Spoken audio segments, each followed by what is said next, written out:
Coach, football is a game of situations. One of the critical situations in every game is short yardage. So I want to look at two different styles of offense and how they address short yardage. Look at Wisconsin, I formation. You'd think they'd be really good at short yardage. And then I want to look at Penn State because they're a spread team. How do they deal with short yardage?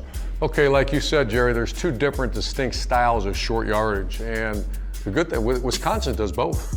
You know, most teams have both. They have some type of spread out, but as good as they are running the ball, this is I formation, under center, YY formation, or two tight ends. That's up top here.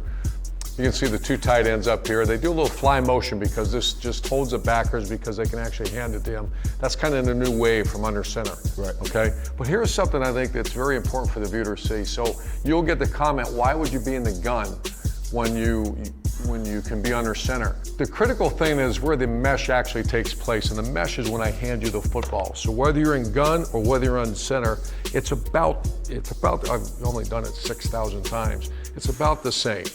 And so with the actual handoff, so if I'm here taking a handoff, I'm still going away from center. I'm not. The only difference is when you quarterback sneak it. So you can see the ball's on the 28-yard line. Right. Okay?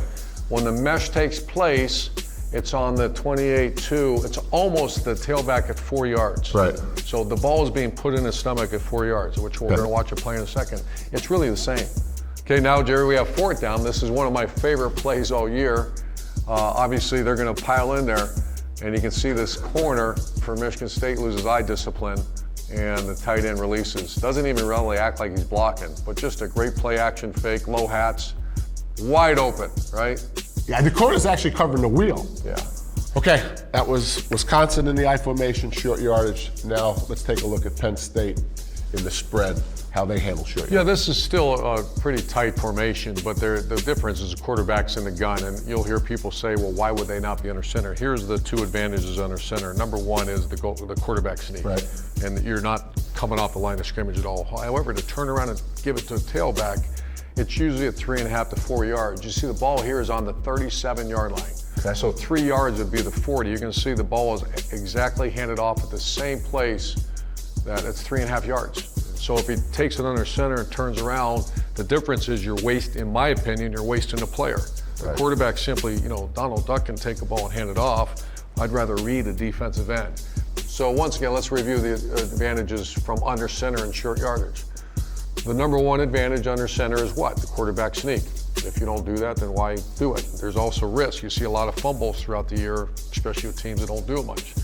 The second thing in which I need to make clear, because is the square of a tailback and an eye coming downhill. I do agree with that. Right. But you're gonna, anytime you do that, you're now giving up the equate numbers piece.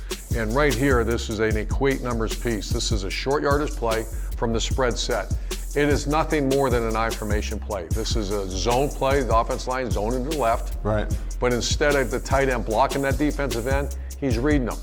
The quarterback's reading them. We'll go to the end zone here in a second. So this, to me, I think this is a great short yardage play. And you're running an I formation. Look at the offense line still pounding off the ball. And this is a zone crunch play, but instead of blocking the end, you're now looping them, and the quarterback's reading them. Makes the right read. See how he just kind of stops? Right. Clifford does a great job. He's reading the defensive end. If the defensive end would have hammered it in there, you still would have had a chance for the first down because the tight end would have blocked the backer and you would have got the first down.